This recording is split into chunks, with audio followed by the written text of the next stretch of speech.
I chose the wrong side, although it's easy to say that now with the benefit of hindsight. When I became a creature of the night, I did it because I thought it was the only way to survive the new age, the age of the vampires. I can't say the exact day or even year when it started. All I know is that the world's most powerful men and women were turned. They consolidated resources and power, and they began to turn the people most useful to them as well as loved ones. Before long, rumors of vampires began to spread around the world, but it was mostly dismissed as crazy conspiracies and misinformation.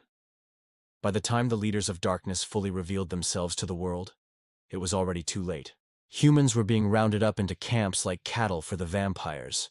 At first it was the homeless and those in prison, but everyone knew it was only a matter of time before the vampires ran out of them. Especially at the rate they were turning new people. Now that they were in the open, the vampires began turning more people to help ensure their power. And those people who were turned also turned their loved ones to protect them. This all caused an even greater number of humans needed to feed the vampire population.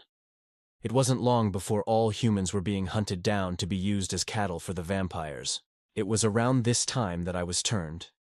My sister had been turned, and it was her that had found me hiding among another group of humans. She couldn't bear to see me become her food, so she gave me the choice to become one of the night folk. I looked at the sad and desperate faces of the other humans around me, and I knew that there was no hope left for humanity. It was join or become food. But I never reveled in my new life. Sure, there are perks. Vampires are, on average, as strong and fast as an Olympic athlete. We have heightened senses and, above all, do not age. But yet, I quickly began to miss humanity. I could no longer feel the warm sun on my face, or any warmth at all for that matter. Food was always the same. The thick, sweet, savory blood. But it gets old quickly. Human food had so much variety and different flavors. I can't count how many times I tried to eat comfort food from my past life, only to become violently ill. When I joined the creatures of the night, I quickly realized that things were not all good for them either. More and more vampires were turning people close to them, as my sister had with me, which caused us to require more and more humans. Eventually, we would run out. Not long after I was turned, the vampire government made it illegal to turn other humans without their permission. Of course, the vampire government was still young, and enforcing this policy was impossible. So more vampires were created, and more humans were needed. The human camps became strictly guarded. Breeding programs were established so that we may have a longer source of food. But we needed these human cattle to have their own food as well. So we forced them to farm and work for their food. For a time, this method worked. Humans would grow their food to sustain themselves, and we would draw blood from them without killing them. Gone were the days of vampires drinking blood directly from a live human. Except for the richest among us, of course. Now it has been 33 years since I was first turned. I haven't aged a day. Yet I do not feel immortal.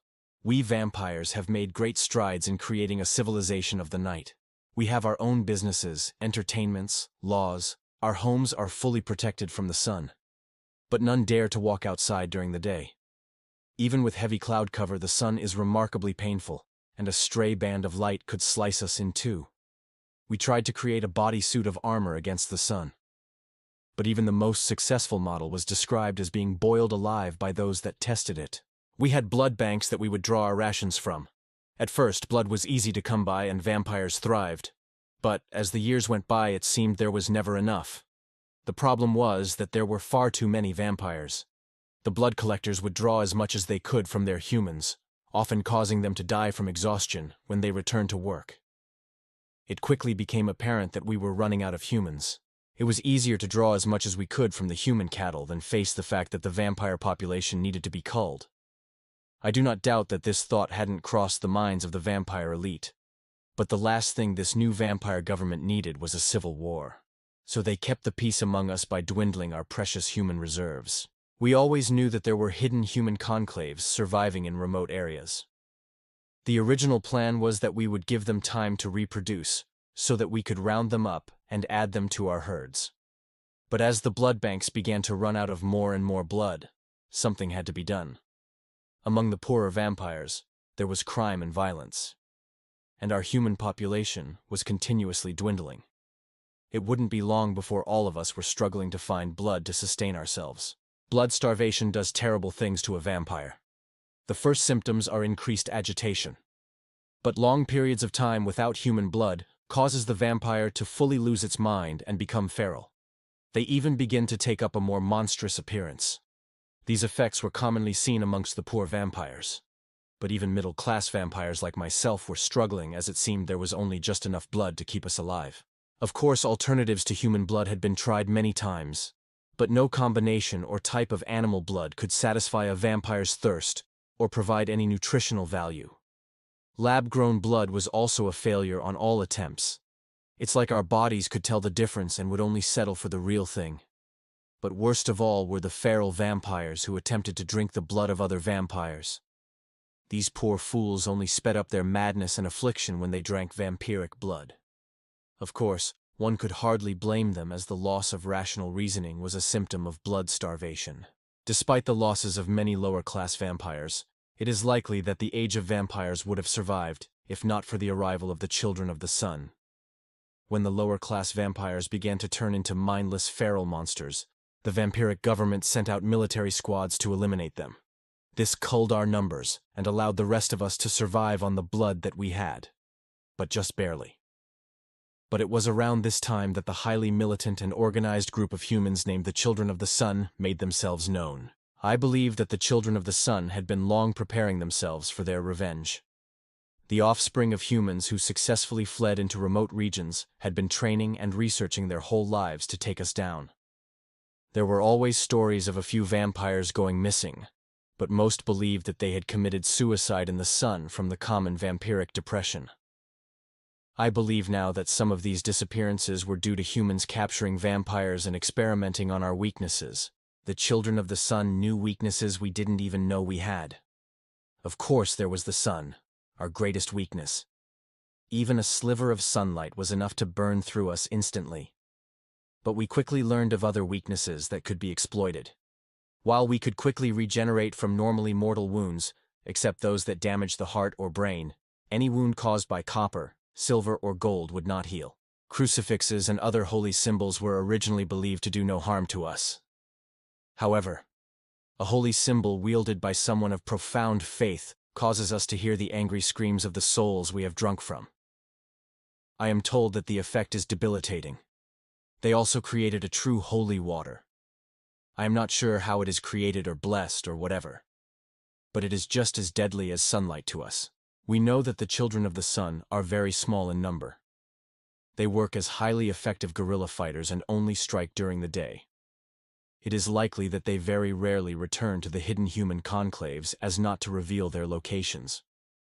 We also know that their blood is toxic to us, as they only drink holy water. Each member of this group is a force to be reckoned with.